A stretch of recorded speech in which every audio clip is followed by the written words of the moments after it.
जय हिंद दोस्तों, स्वागत है आप सभी का एक बार फिर मेरे YouTube channel dream job education में। और मेरा नाम है बलराम धरानिया। आज है 3 जनवरी और नया साल स्टार्ट हो चुका है। तो अब हमारे चैनल पे स्टार्ट होने जा रही है करंट अफेयर। ये करंट अफेयर की क्लास आपको सुबह 8 बजे मिलेगी। इसका पीडीएफ मेरे टेलीग्राम ग्रुप पर मिलेगा, आप उसे ज्वाइन कर लीजिए, लिंक डिस्क्रिप्शन में दिया गया है। करंट अफेयर की क्लास होगी और इसके साथ साथ मैं आपको स्टैटिक जीके भी कराऊंगा। सभी क्वेश्चनों के साथ मैंने स्टैटिक जीके जोड़ी है ताकि आपको स्टैटिक जीके अलग से पढ़ने की आवश्यकता ना पड़े। तो चलिए स्टार्ट करते हैं पहले क्वेश्चन से। पहला क्वेश्चन जो है ये ब्राजील के देखिए 39वें राष्ट्रपति बने हैं। कौन बने हैं, किन्होंने शपथ ली है, तो ये आपके लिए एक इंपॉर्टेंट क्वेश्चन है। ये जो बने हैं लूला डा सिल्वा। थोड़ा सा अजीब सा नाम है, आपको अजीब सा भी लग सकता है। तो लूला डा सिल्वा जो है ये बने हैं ब्राजील के राष्ट्रपति। दीना बुर्लो आर्ते की बात करें, ये बनी है देखिए पेरू की पहली महिला राष्ट्रपति। ये पेरू की बनी है, आप इसको नोट कर लीजिए, कॉपी पेन आप लेके बैठिए अपने साथ में। करंट अफेयर की क्लास में काफी सारे एक्स्ट्रा पॉइंट मैं आपको बता के चलूंगा जिन्हें आपने नोट करते रहना है। पुष्प कमल दहल की बात करें तो ये नेपाल के हाल ही में प्रधानमंत्री बने हैं। नताशा पर्क मुशर जो है, ये थोड़े अजीब से नाम है याद करने में। आप इसे नताशा पर्क के नाम से याद कर सकते हैं, ना दीना के नाम से, दीना बोलू के नाम से याद कर सकते हैं। और लूला डा सिल्वा ये आराम से याद हो जाएगा, इतना हार्ड नाम नहीं है। पुष्प कमल दहल ये भी बड़े आराम से याद हो जाएगा। नताशा पर्क ये जो बनी हैं ये भी महिला राष्ट्रपति बनी हैं। हाल ही में ये बनी है स्लोवेनिया की, इनकी राष्ट्रपति बनी है। पहली महिला राष्ट्रपति बनी है तो आपके एग्जाम में इंपॉर्टेंट हो सकती है। तो ये 4 जो हाल फिलहाल में राष्ट्रपति कहीं पर बने हैं या प्रधानमंत्री बने हैं, ये आपके लिए इंपॉर्टेंट है, तो आपके एग्जाम में ये पूछे जा सकते हैं। ये हैं देखिए, ये पर्कर्स पार्टी जो है इससे बिलोंग करते हैं। और ब्राजील के जो पहले राष्ट्रपति जेयर बोल्सोनारो, इनको हराकर इन्होंने हाल ही में राष्ट्रपति की शपथ ली है। ये है ब्राजील, आप मैप में देख सकते हो क्योंकि आजकल एग्जाम के अंदर मैपिंग बेस्ड क्वेश्चन भी बनते हैं, तो ये भी आपको पता होना चाहिए। तो दक्षिणी अमेरिका महाद्वीप में पड़ेगा। यहाँ पर मिलेगी आपको लेक टिटिकाका, जो देखिए बोलिविया और पेरू की सीमा पर पड़ती है। तो अभी मैंने आपको बताया पेरू की भी महिला राष्ट्रपति बनी है, अब यहाँ पर राष्ट्रपति बने हैं, तो ये आपको चीजें पता होनी चाहिए। तो टिटिकाका जो है नौकागम्य झील है जो सबसे ऊंचाई पर पड़ती है और यहाँ पर पड़ेगी एंडीज पर्वत श्रेणियां। एंडीज पर्वत श्रेणियां आपसे पूछी जाती है कौन से महाद्वीप में है, ये है ब्राजील। ब्राजील की जो राजधानी आ जाएगी ब्रासिलिया आ जाएगी और इसकी जो मुद्रा है वो है रियल। यहाँ पर 2 लैंड लॉक्ड कंट्री मिलने वाली है आपको, एक बोलिविया मिलेगी, दूसरा परग्वे। लैंड लॉक कंट्री का मतलब यह होता है कि इनकी कोई सी भी सीमा किसी भी वाटर बॉडी को नहीं छूती। झील वगैरह हो सकती है, किसी ओशन वगैरह को या सागर वगैरह को उसकी सीमा टच नहीं करती, चारों तरफ किसी ना किसी देश से घिरी होती है, वही लैंड लॉक्ड कंट्री होती है। स्थल रूढ़ देश हिंदी में कहा जाता है। यहाँ पर मिलेगी आपको देखिए अमेजोन नदी, जो अमेजोन नदी है एंडीज पर्वत श्रेणियों से निकलते हुए यहाँ पर अटलांटिक ओशन में गिर जाती है। तो ये फ्लो के हिसाब से इसका जो कवर क्षेत्र है वो काफी चौड़ाई तक बहता है, तो ये चौड़ाई में बहने वाली सबसे बड़ी नदी कहलाई जाती है। इसका फ्लो जल ग्रहण क्षेत्र सबसे चौड़ा आ जाता है। यदि लंबी की बात पूछेगा तो सबसे लंबी जो नदी है वो है नील नदी। तो इतने पॉइंट याद रखना इस क्वेश्चन से। क्वेश्चन सेकंड जो है, ये भारतीय मूल के किस व्यक्ति को नाइटहुड का सम्मान दिया गया है। तो नाइटहुड का जो सम्मान दिया जाता है वो ब्रिटेन सरकार के द्वारा दिया जाता है और काफी भारतीय ऐसे रहे हैं जिनको ये पहले प्राप्त हो चुका है, जिसमें महात्मा गांधी जी भी हैं, रविन्द्रनाथ टैगोर जी भी हैं, उनको दिया जा चुका है। अभी हाल की बात करें 2022 में जो दिया गया है, दिसंबर लास्ट में दिया गया है, तो ये दिया गया है आलोक शर्मा जी को। आलोक शर्मा जी को इस बार दिया गया है, काफी इंपॉर्टेंट आपके एग्जाम के लिए हो सकता है। स्वाति सिंह की बात करें, यहाँ पे मैंने जितने भी ऑप्शन लिखे हैं कोई ना कोई क्वेश्चन आपके करंट अफेयर से जुड़ा हुआ है। तो इनको दिया गया है एकलव्य पुरस्कार, एकलव्य पुरस्कार। और ये 30वां एकलव्य पुरस्कार पूछा जाएगा तो स्वाति सिंह जी को दिया गया है। साइकिलिस्ट हैं, साइकिल चलाती हैं, एथलीट हैं साइकिल चलाने वाली। अंतिम पंघाल की बात करें तो इनको रेसलिंग ऑफ द ईयर चुना गया। अभी रेसलिंग ऑफ द ईयर 2022 के लिए चुना गया है। और राजीव बदियाल की बात करें तो ये देखिए यूएसए के अंदर जो अंतरिक्ष विभाग है, स्पेस एजेंसी जो है, उसके हेड बनाए गए हैं, अध्यक्ष बनाए गए हैं। किनके द्वारा बनाए गए हैं? तो कमला हैरिस के द्वारा, कमला हैरिस जी के द्वारा ये हेड बनाए गए हैं राजीव बदियाल। तो चारों के चारों क्वेश्चन करंट से हाल फिलहाल में 2-3 दिन पहले की ये सभी न्यूज हैं, आपके एग्जाम में इंपॉर्टेंट हो सकती हैं। यहां पर है देखिए इंग्लैंड की स्टैटिक देख लेते हैं, क्योंकि हर क्वेश्चन के साथ मैं आपको स्टैटिक कराऊंगा। ये स्कॉटलैंड है, ये इंग्लैंड है, इंग्लैंड की राजधानी लंदन है, ये वेल्स है और ये आ जाएगा नॉर्थ आयरलैंड। इन 4 देशों को मिलाकर ही यूनाइटेड किंगडम बनता है। इन सभी को मिलाकर यहां पर आपको मिलने वाली है इंग्लिश चैनल, जो फ्रांस और इंग्लैंड को अलग करता है। लंदन जो है ये टेम्स नदी के किनारे है, टेम्स नदी, लंदन जो है टेम्स नदी के किनारे पर बसा हुआ है। नदियों से क्वेश्चन पूछे जाते हैं, कौन सा शहर किस नदी के किनारे बसा हुआ है। इसकी लोकेशन की बात करें, क्योंकि एग्जाम के अंदर आजकल लोकेशन भी पूछी जाती है, तो अटलांटिक ओशन और नॉर्थ सी के बीच में इसकी लोकेशन आती है, यूनाइटेड किंगडम की, ब्रिटेन की। अभी हाल ही में चार्ल्स थर्ड जो हैं, इनको यहाँ का प्रशासक बनाया गया है। पीएम जो है यहाँ के ऋषि सुनक, जो भारतीय मूल के व्यक्ति हैं, उनको बनाया गया है। मुद्रा की बात करें तो मुद्रा पौंड हो जाएगी। यहाँ पे पौंड मुद्रा चलती है, जो डॉलर से भी काफी ऊपर होती है। मुख्यालय की बात करें तो यहाँ पर 2 मेन मुख्यालय मिलेंगे। एक तो कॉमनवेल्थ यानी राष्ट्रमंडल देशों का मुख्यालय मिलेगा, और दूसरा एमनेस्टी इंटरनेशनल का मुख्यालय। दोनों एग्जाम के अंदर पूछे जाते हैं। इंग्लैंड की गौरवपूर्ण क्रांति की बात करें तो 1688 में हुई थी। द्वितीय विश्व युद्ध के समय ये काफी बार क्वेश्चन पूछा जा चुका है। ब्रिटेन के प्रधानमंत्री कौन थे? तो विंस्टन चर्चिल थे। औद्योगिक क्रांति की शुरुआत सर्वप्रथम किस देश में होती है? तो इंग्लैंड में होती है 1760 ईस्वी में। तो ये कुछ क्वेश्चन थे जो एग्जाम में बनते हैं। स्टैटिक के क्वेश्चन आपको कहीं नहीं मिलेंगे। इस टाइप से यदि आप पढ़ोगे तो आपके एग्जाम के लिए काफी प्रिपरेशन आपकी बेटर हो जाएगी। तीसरा क्वेश्चन यहाँ करंट अफेयर का है, कौन सा देश यूरो को अपनी करेंसी के रूप में अपनाया? यूरो को किस देश ने अपनी करेंसी के रूप में अपनाया है? तो ये आ जाएगा क्रोएशिया। यूरो को करेंसी के रूप में अपनाया है, ये है क्रोएशिया। क्रोएशिया पड़ेगा आपको यूरोप महाद्वीप में, यहाँ पर। यह अटलांटिक सी है और इसकी लोकेशन यहाँ पर है, अटलांटिक सी से ऊपर।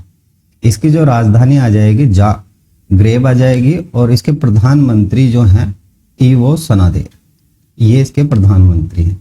ये नीचे अफ्रीका है, यहाँ पर मोरक्को है, और यहाँ पर जिब्राल्टर संधि पूछी जाती है। जिब्राल्टर संधि जो है मोरक्को और यहाँ पर आ जाएगा स्पेन, इन दोनों को अलग करती है। ये मेडिटेरेनियन सी है यानी कि भूमध्य सागर है, और यहाँ पर रेड सी आपको देखने के लिए मिलेगा। और इस दोनों के मध्य जो नहर आ जाएगी उसको कैनाल को कहा जाता है स्वेज नहर। स्वेज नहर भूमध्य सागर और रेड सागर को जोड़ती है।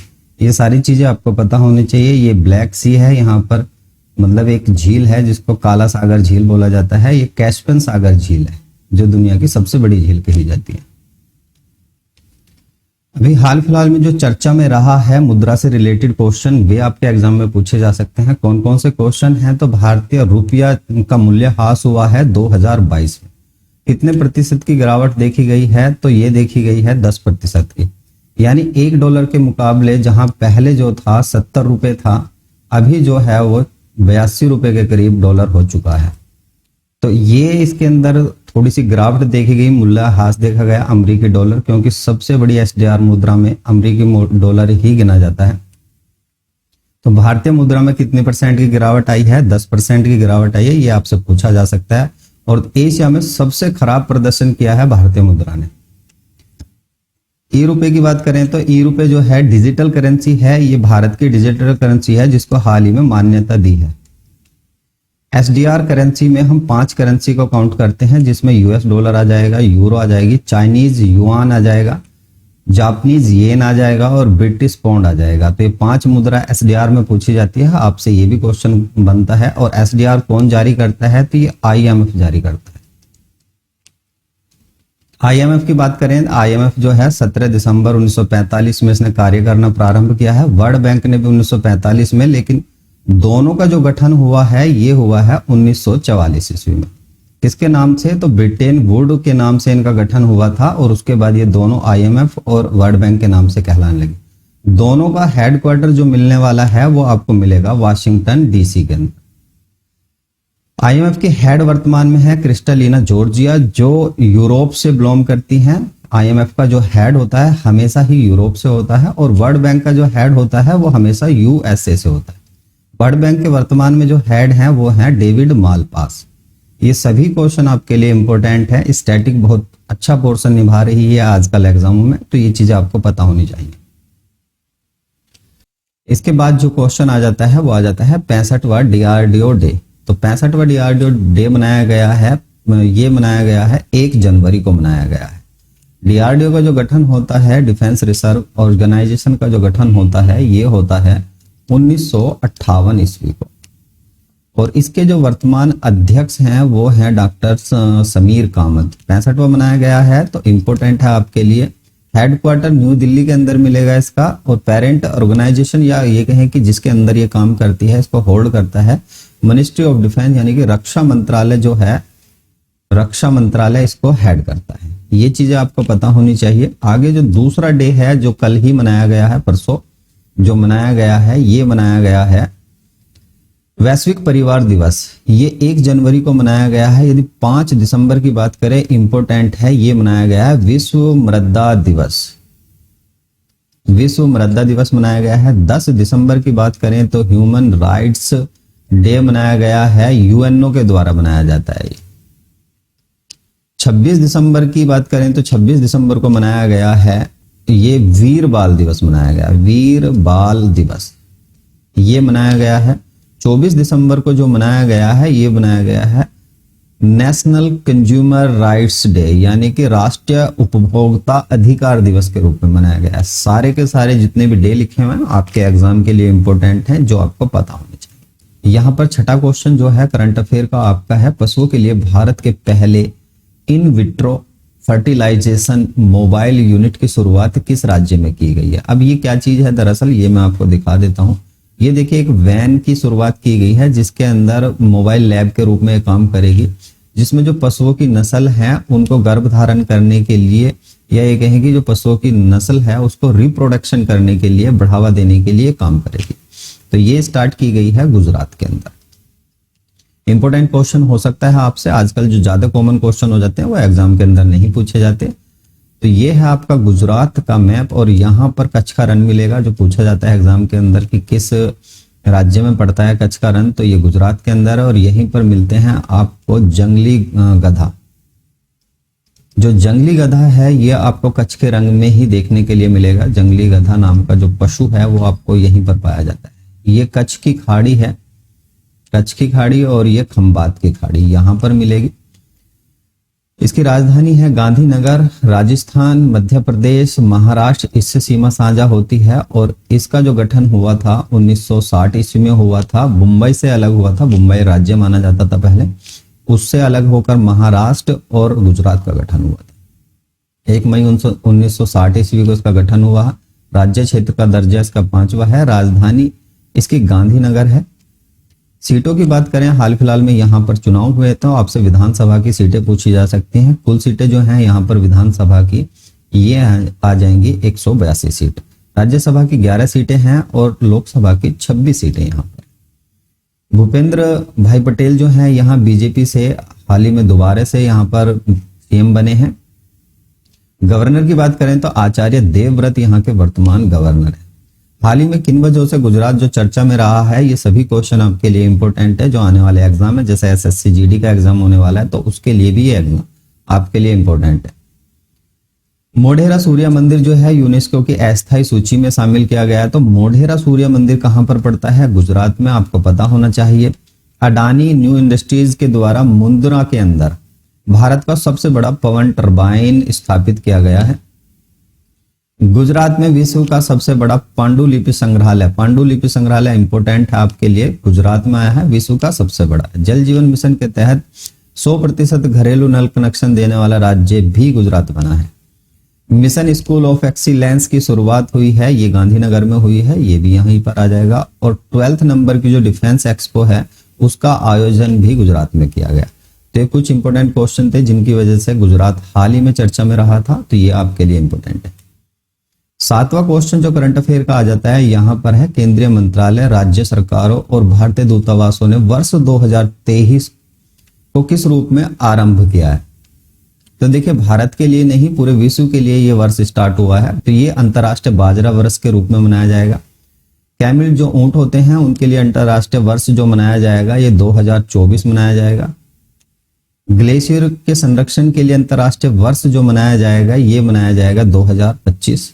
रंगभूमियों के चरवाहों के लिए अंतर्राष्ट्रीय वर्ष जो मनाया जाएगा ये 2026 मनाया जाएगा। ये यूएनओ के द्वारा घोषित किए गए वर्ष हैं, आपके लिए इंपॉर्टेंट है। इस बार है ये आपके लिए काफी ज्यादा इंपॉर्टेंट है, अंतर्राष्ट्रीय बाजरा या कहें पोषक अनाजों का वर्ष।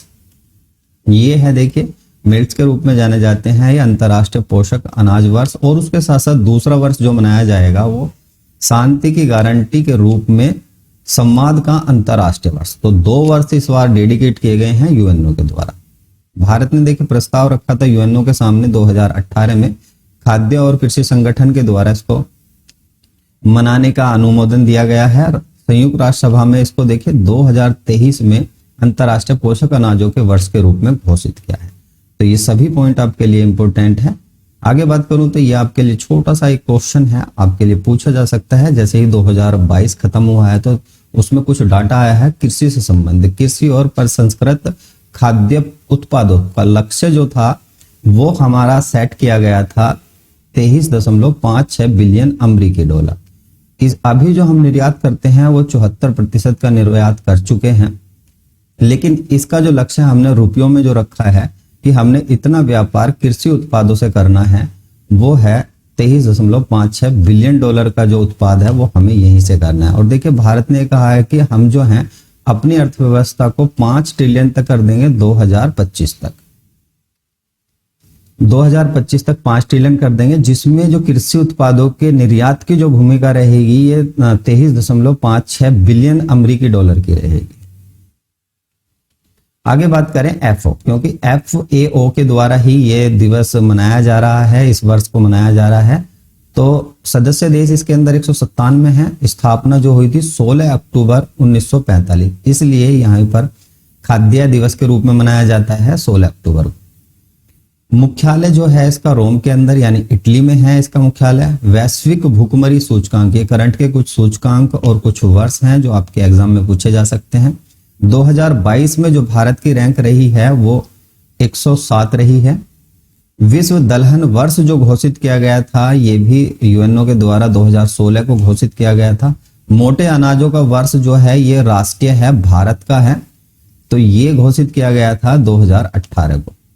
अंत्योदय अन्न योजना जो है ये देखिए स्टार्ट की गई थी 2000 में, सन 2000 में। प्रधानमंत्री गरीब कल्याण अन्न योजना की शुरुआत, जिसमें अभी हाल ही में 5 किलो अनाज दिया जा रहा है पर सदस्य के रूप में, जिसमें 3 किलो जो है अनाज है और उसके साथ साथ जो 2 किलो है अन्य चीजें चावल वगैरह दिए जाते हैं इसके अंदर। 8वां क्वेश्चन जो है यहाँ पर सूचना का अधिकार अधिनियम 2021-22 के तहत जवाबदेही में सबसे खराब प्रदर्शन किसका रहा है। आप देखिए इसको ऐसे समझिए, यहाँ पर एक रिपोर्ट आई है जो सतर्क नागरिक संगठन के द्वारा जारी की गई है। जो आरटीआई लगाई जाती है, आरटीआई में यदि 100 आरटीआई लगाई गई हैं उसमें के केवल 14% का ही जवाब दिया गया है तमिलनाडु के द्वारा। तो सबसे खराब प्रदर्शन इसका रहा है। दूसरे नंबर पर महाराष्ट्र रहा है और सबसे अच्छा प्रदर्शन करने वाला रहा है वेस्ट बंगाल। ये चीज आपको पता होनी चाहिए, सबसे अच्छा प्रदर्शन। तो इस क्वेश्चन का जो राइट आंसर हो जाएगा तमिलनाडु हो जाएगा, जिसने सबसे खराब प्रदर्शन किया। सबसे अच्छा प्रदर्शन पश्चिम बंगाल का हो जाएगा। आरटीआई की बात करें तो आरटीआई को जो वर्ष 2005 में लागू किया गया था। अनुच्छेद बात करें तो अनुच्छेद मौलिक अधिकारों में आता है। जो मौलिक अधिकार हैं आपके, मौलिक अधिकार ये जाते हैं आपके 12 से लेकर 35 तक। 12 से 35 तक जाते हैं, जो वर्तमान में 6 मौलिक अधिकार है। 6 मौलिक अधिकार में जो दूसरे नंबर का मौलिक अधिकार आता है स्वतंत्रता का मौलिक अधिकार, उसी में दिया गया है 19 कै के अंदर। 19(1) कह दीजिए, 19(a) कह दीजिए या 19 कै कह दीजिए। इसमें दिया गया है आरटीआई, यानी ये एक मौलिक अधिकार है। आपको किसी भी सरकारी संस्थान से आरटीआई से जानकारी मांगने का अधिकार दिया गया है। नोवा क्वेश्चन जो है यहाँ पर 2 क्वेश्चन थे, दोनों के दोनों मैंने एक साथ इंक्लूड कर दिए। देखिए 78वें ग्रैंड मास्टर कौन बने हैं? तो 78वें जो ग्रैंड मास्टर बने हैं ये बने हैं कौस्तव चटर्जी।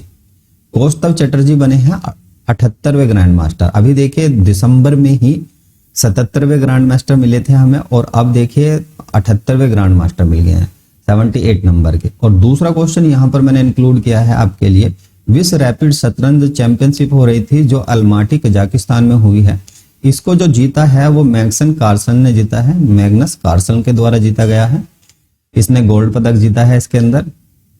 कोनेरू हम्पी की बात करें तो इनके द्वारा सिल्वर मेडल जीता गया है। और सविता भास्कर ये सबसे कम उम्र की रैपिड शतरंज चैंपियनशिप में पहली भारतीय महिला बनी है जिन्होंने ब्रॉन्ज मेडल यानी कि कांस्य पदक जीता है। तो इनके द्वारा गोल्ड जीता गया है। इनके द्वारा महिलाओं में कोनेरू हम्पी जो है इनके द्वारा सिल्वर मेडल जीता गया है, और सविता श्री भास्कर के द्वारा ब्रॉन्ज मेडल जीता गया है। ये क्वेश्चन आपके लिए इंपॉर्टेंट है। वी प्रणव की बात करें, ये भी इसी साल 75वें हमें ग्रैंड मास्टर मिले थे। प्रणव आनंद 76वें थे, और आदित्य मित्तल अभी दिसंबर में ही 8 दिसंबर को, शायद 6 दिसंबर को 77वें ग्रैंड मास्टर बने थे। पहले जो ग्रैंड मास्टर हैं सबसे पहले भारत के वो हैं फर्स्ट नंबर के विश्वनाथ आनंद। विजय लक्ष्मी जो हैं इसी वर्ष 22वीं ग्रैंड मास्टर मिली थी महिलाओं में। प्रज्ञान आनंद जो हैं भारत के सबसे युवा ग्रैंड मास्टर हैं, ये चीज आपको पता होनी चाहिए।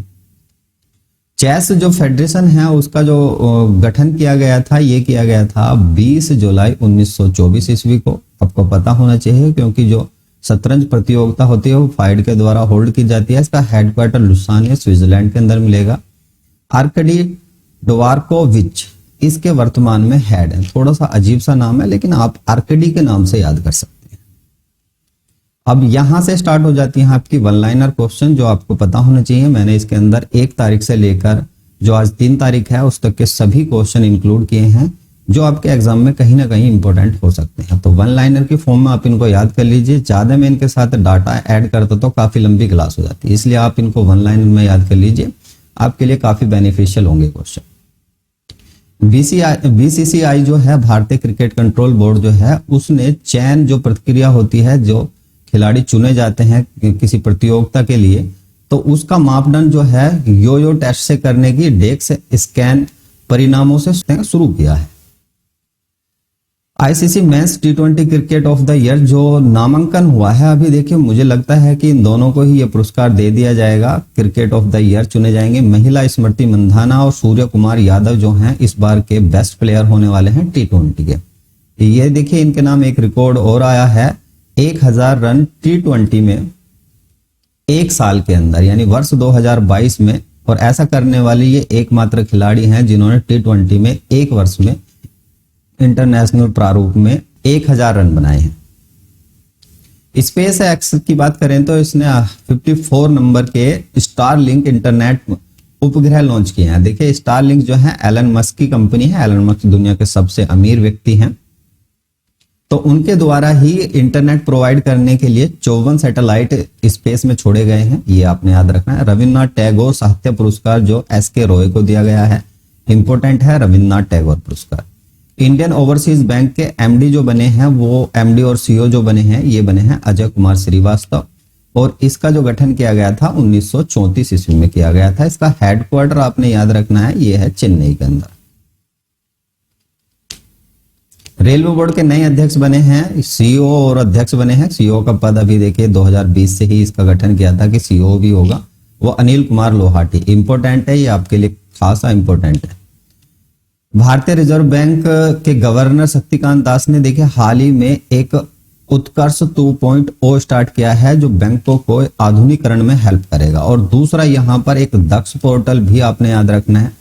दक्ष पोर्टल लॉन्च किया गया है जो ऑनलाइन फ्रॉड होता है, जो पैसे ऑनलाइन वगैरह आपके खाते से चोरी हो जाते हैं, निकाल लेता है, या कोई फोन करके कहता है मेरे खाते में इतने पैसे डलवा दीजिए, आपकी लॉटरी लगी है। तो उन सब चीजों से बचने के लिए, फ्रॉड की जानकारी या फ्रॉड के बारे में अपील करने के लिए, केस दर्ज कराने के लिए ये दक्ष पोर्टल स्टार्ट हुआ है। ये भी आपके लिए इंपॉर्टेंट है, जो आरबीआई ने ही स्टार्ट किया। उत्कर्ष 2.0 बैंकों के आधुनिकीकरण के लिए है, और दक्ष जो है ऑनलाइन फ्रॉड से बचने के लिए है। सीमा सुरक्षा बल, देखिए अमित शाह जी के द्वारा हाल ही में सीमा सुरक्षा बल के लिए प्रहारी ऐप लॉन्च की गई थी। और प्रहारी ऐप क्या काम करेगी, यहाँ पर जो सीमा सुरक्षा बल के जो जवान हैं उनकी पेंशन वगैरह जो आती है उसमें, और पेंशन जो आयुष्मान कार्ड बने हैं वो, छुट्टी वगैरह सारी जानकारी आपको प्रहारी ऐप पर मिल सकती है। आपको नहीं मिलेगी, ये सीमा सुरक्षा बल के जितने भी कैंडिडेट हैं उन सबको मिल जाएगी इसी ऐप पर। किस केंद्रीय मंत्रालय ने प्रज्वला चैलेंज लॉन्च किया है, तो ये भी आपके लिए इंपॉर्टेंट हो सकता है। मंत्रालयों से रिलेटेड यूपी वगैरह क्वेश्चन पूछती है आपसे। तो प्रज्वला चैलेंज जो लॉन्च किया है ग्रामीण एवं विकास मंत्रालय के द्वारा लॉन्च किया गया। तो ये कुछ वन लाइनर क्वेश्चन थे जो आपके लिए इंपॉर्टेंट हो सकते हैं। मैंने इसके अंदर इंक्लूड की है आपकी स्टैटिक जीके भी, और उसके साथ साथ करंट अफेयर के सभी क्वेश्चन कराए हैं। तो इस क्लास में बस इतना ही। कल की क्लास फिर आपको 8 बजे मिलेगी। पीडीएफ मेरे टेलीग्राम ग्रुप पर मिल जाएगा, लिंक मैंने डिस्क्रिप्शन में दिया है, आप उसे ज्वाइन कर इस वीडियो का पीडीएफ पा सकते हैं।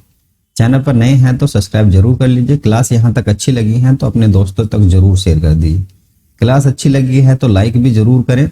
लाइक से ऐसा होता है कि हमें मोटिवेशन मिल जाता है और क्लास को थोड़ा सा बूस्ट मिल जाता है।